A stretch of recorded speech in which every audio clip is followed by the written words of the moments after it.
My name is Carson McCall, and my policy brief was called Healthy Bodies, Healthy Minds.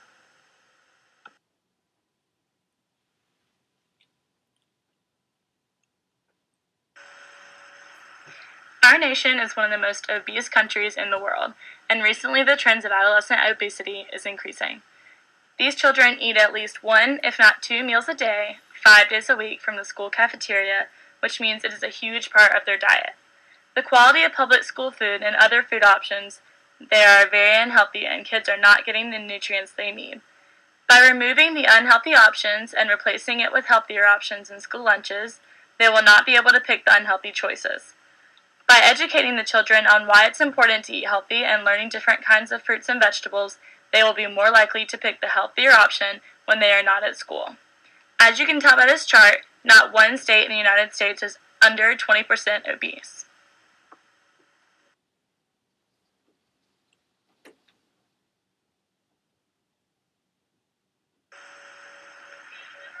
Being overweight or obese comes from consuming too many calories and not expending enough or because of genetic reasons. 1/3 of school-aged children were overweight and obese in 2010. Over the past 30 years, the obesity rate had doubled in children and tripled in teenagers. The USDA says that the typical public school lunch far exceeds the recommended milligrams of sodium, some as much as 500 milligrams over. Less than 1/3 of schools stay under the recommendation for the fat content in their food. This generation of children and adolescents are the first generation expected to live shorter lives than their parents. Health education is extremely important, and they don't get that in public schools. Some American children can't identify tomatoes, beets, or cauliflower, so how are they supposed to know to eat it? It's not just the unhealthy school lunches that are keeping our children from being healthy, but the competitive food in the cafeteria, such as vending machines, and the fact that kids can order takeout and have it delivered to their school, such as pizza. This chart is proof that it's not just the school lunches that provide children with unhealthy options, but the competitive food in the cafeteria as well.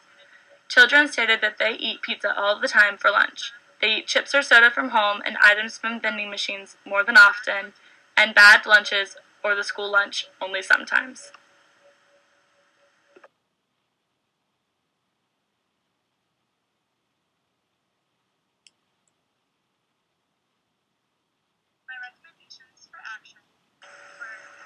My recommendations for action were offer healthier breakfast choices like yogurt, fruit, oatmeal, or grits, and get rid of the unhealthy choices such as breakfast pizza and sugary cereals.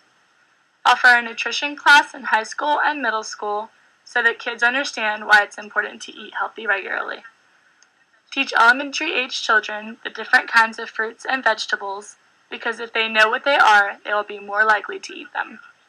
Replace the unhealthy vending machines for healthier options such as crackers, fruit snacks, trail mixes, and granola bars, or water, flavor waters, and juices without added sugars.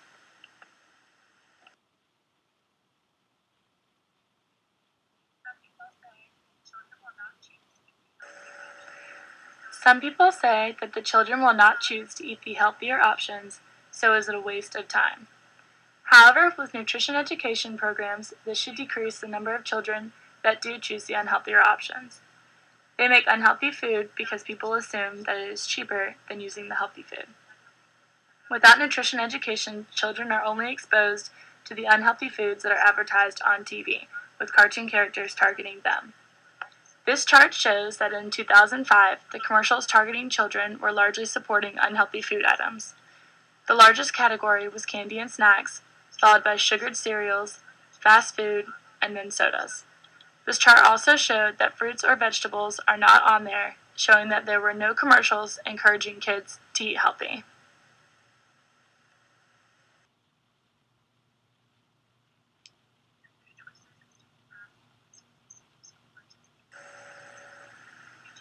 The food choices that students have in public schools, school lunches, and competitive foods need to be changed to healthy options if we want to stop the growing rates of obesity. It can lead to chronic diseases later, therefore affecting the quality of life for the child and sometimes even leading to death. If we implemented nutrition education programs in every public school, it would give the children a better idea of the choices they are making and that they have a choice to be healthy or not.